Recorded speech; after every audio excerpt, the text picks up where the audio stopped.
अंतिम यात्रा का विश्लेषण आपके साथ मिलकर करेंगे। जनरल रावत उत्तराखंड में पैदा हुए थे, तमिलनाडु में उनकी मृत्यु हुई और दिल्ली में उनका अंतिम संस्कार हुआ।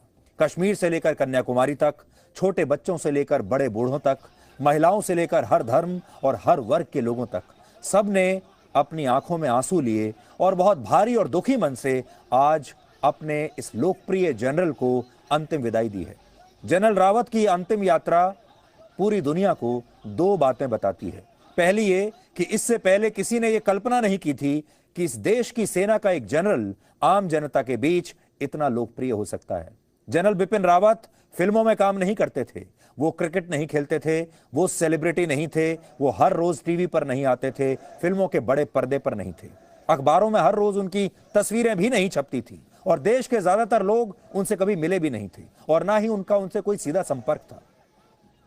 लेकिन जनरल रावत और उनके साथियों के लिए भारत के लोगों ने आज जो प्यार और सम्मान दिखाया है, जो भावनाएं दिखाई हैं, वो अभूतपूर्व है। और दूसरी बात यह कि जनरल रावत और उनके साथियों ने इस देश के लिए, आप सब के लिए अपना सब कुछ कुर्बान कर दिया और आखिर में अपनी जान भी दे दी। आज देश की बारी थी, यानी आप सब की बारी थी, और देश ने उन्हें ऐसी शानदार विदाई दी, इतना प्यार दिया, इतना सम्मान दिया, जिससे पूरी दुनिया ने यह देख लिया कि भारत में राष्ट्रवाद और देशभक्ति की जड़ें अब कितनी मजबूत हो चुकी हैं। और यह भारत में एक बहुत बड़ा बदलाव है। हमारे देश में अर्बन नक्सल्स हैं, टुकड़े टुकड़े गैंग हैं, पाकिस्तान प्रेमी गैंग है, चीन को चाहने वाले लोग हैं और अभिव्यक्ति की आजादी के पीछे छिपने वाले तमाम लिबरल्स हैं। ये वो लोग हैं जिन्होंने हर बार भारतीय सेना पर सवाल उठाए हैं, सर्जिकल स्ट्राइक पर सवाल उठाए हैं, बालाकोट स्ट्राइक पर सवाल उठाए हैं, सेना की वर्दी को दागदार करने की कोशिश की है, एनकाउंटर में आतंकवादियों का साथ दिया है, लेकिन अपने सैनिकों का साथ नहीं दिया। और ये लोग हमेशा ये बताते चले कि इनकी तादाद अब देश में बढ़ रही है, लेकिन ये सब झूठ था। एक राष्ट्र के तौर पर भारत ने आज ऐसी तमाम शक्तियों को एक बहुत शानदार जवाब दिया है कि भारत के आम लोग अपने देश से और अपनी सेना से कितना प्यार करते हैं। भारत में आज राष्ट्रवाद का यह सबसे बड़ा टेस्ट था, जिसमें इस देश के लोग 100 में से 100 नंबर लेकर पास हुए हैं।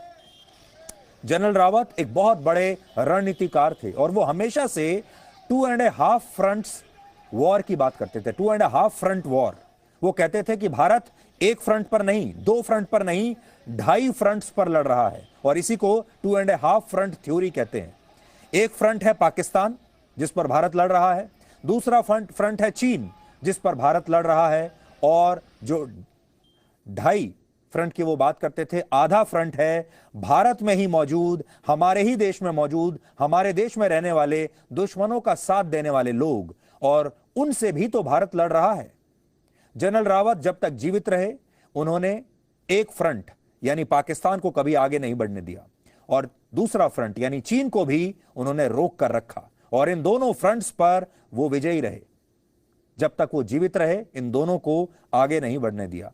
और आज अपनी मृत्यु के बाद बाकी का आधा फ्रंट भी उन्होंने जीत लिया, जब उनकी मृत्यु के शोक ने पूरे भारत को मजबूती के साथ एकता के एक सूत्र में बांध दिया।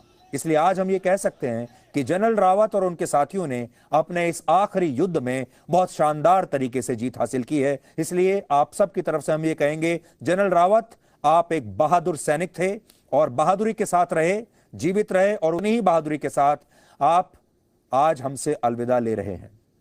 और दूसरी सबसे बड़ी बात यह कि आप अपने जीवन में कभी हारे नहीं और आज भी विजयी होकर आप यहां से गए हैं। और विजय इसलिए क्योंकि आपने हर फ्रंट पर विजय हासिल की है। और आज जो